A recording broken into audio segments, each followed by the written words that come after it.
Ou Cyril Ramaphosa dans, hoor, hy dans. Trump het hom in 'n blik gedruk, en ek geniet elke oomblik daarvan. Dis vir my goed om dit te sien. Trump het eintlik van Cyril Ramaphosa 'n fool gemaak. Reg, ons die nuutste berig is, Ramaphosa plans meeting with Donald Trump after 49 Afrikaners granted refugee status. Dit is van Independent Online, gaan soek het op die net. President Cyril Ramaphosa is planning a meeting with United States President Donald Trump regarding the refugee status granted to a group Afrikaners. So, the critical meeting comes in the wake of recent chartered flights that transported 49 Afrikaners to the US, leading to questions about their eligibility for refugee status. President Ramaphosa addressed the issue on Monday at the Africa CEO Forum in Abidjan, Ivory Coast, where he made it clear that the beleaguered migrants did not conform to the established criteria for individuals deserving of refugee protection. Ramaphosa said he spoke to Trump on Monday afternoon and told him that he had been provided with false information. Nou, iemand moet vir my asseblief verklaar. Kan iemand asseblief net vir my verduidelik? Dis duidelik die ANC-regering soek nie die blanke in die land nie. Daar's wette teen die blanke op alle vlakke. Reg, sy skole moet hy swartes inneem. Die kerk het lankal gekapituleer. Ons weet waar staan ons by die NG Kerk. Hulle is onder die voete van die ANC. Hulle grobbel.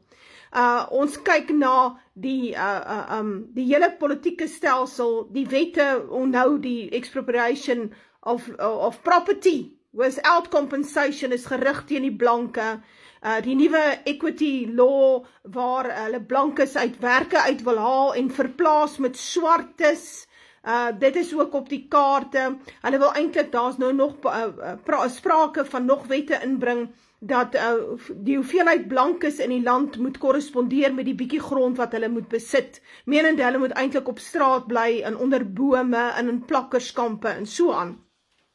So hoekom is die ANC so verskriklik bekommerd oor blankes wat land uitgaan? Why? Hulle is dan nie belangrik nie. Nou ek gaan vir jou verduidelik hoekom, dis omdat die blanke die belastingbetaler is in die land. 'n groot hoeveelheid van die belasting wat hierdie land gebruik om die 28 miljoen SASSA ouens te dra, kom van die blanke af. Dis die blanke wat die land aan die gang hou.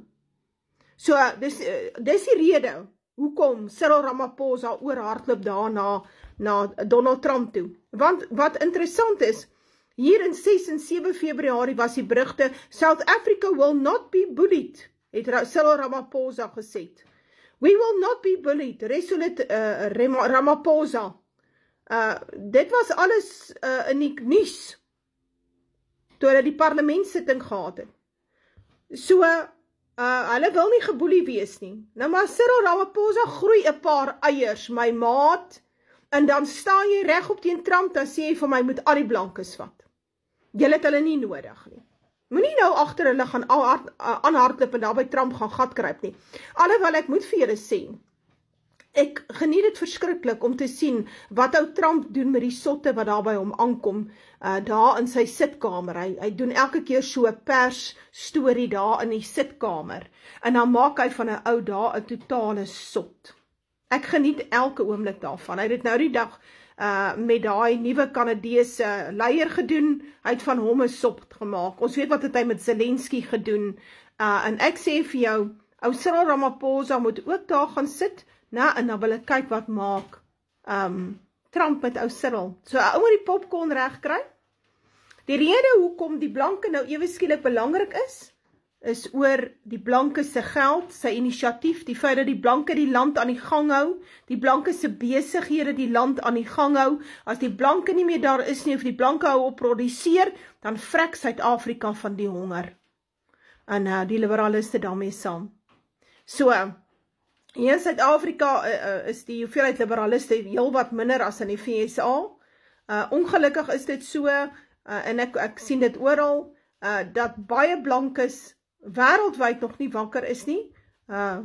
Ons gaan sien, sê siener dat hulle wakker word in hierdie tyd, wanneer hulle sien hoe die blankes in Suid-Afrika op groot skaal vermoor word, dan eers sal die blankes wêreldwyd wakker skrik. Is iets wat Siener pertinent sê. Maar nou ja, baie belangrik om te sien, ou Cyril Ramaphosa gaan kruip gat by Trump. Pango is one of the 80 squatter camps in the country, which are exclusively inhabited by white people. There's no running water here, and no mains drainage either. Lee is one of the few people concerned for their welfare. Hallo. Hallo julle. Hoe gaan dit? Ja, wel. Kan nie klaar nie, werk julle?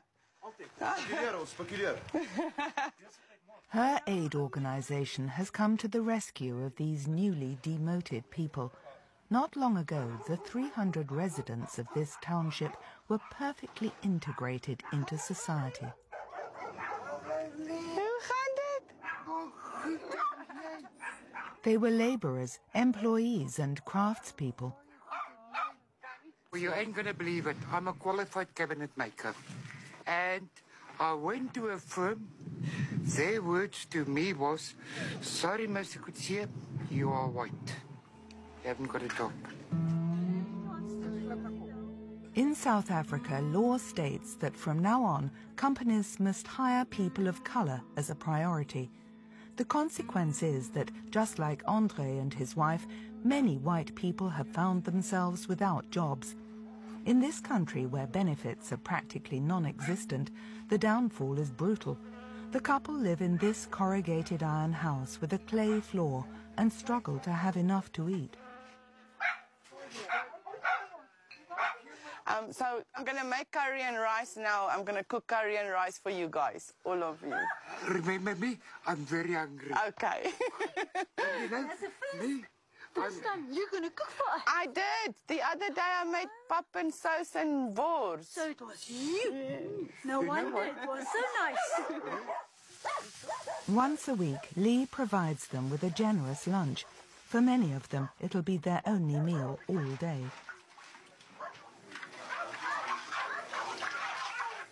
Is jy honger? Ja. Well, how many people are you doing? Well, we're going to see for the children, let the children eat first. I'm going to try and stretch it as best I can with what we've got. But usually I can feed about 50 to 100. Rice and then with the little bit of meat and sauce. And they're like eating meat every day? No, this is a luxury for them. They don't eat meat every day.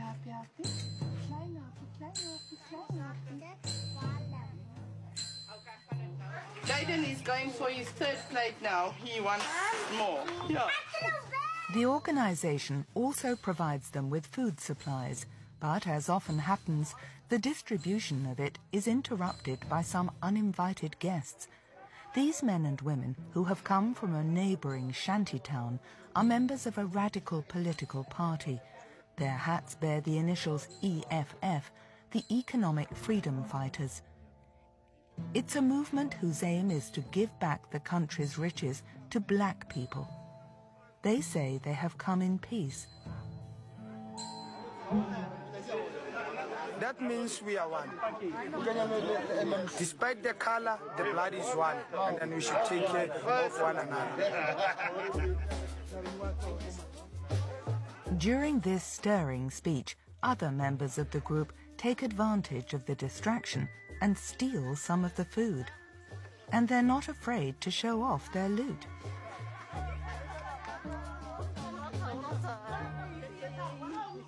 They just came in here and took the poor people's food. You saw. We all saw it. He saw it.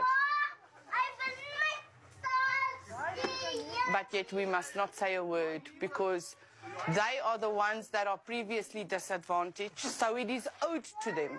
And we have to do restitution. And you say it's the same as us. We are one blood, so we are all the same together. You are an international journalist, my darling. He'll say that. He's politically correct. They will never, ever admit on camera what's going on. Never. So what's going on? What's going on is reverse apartheid.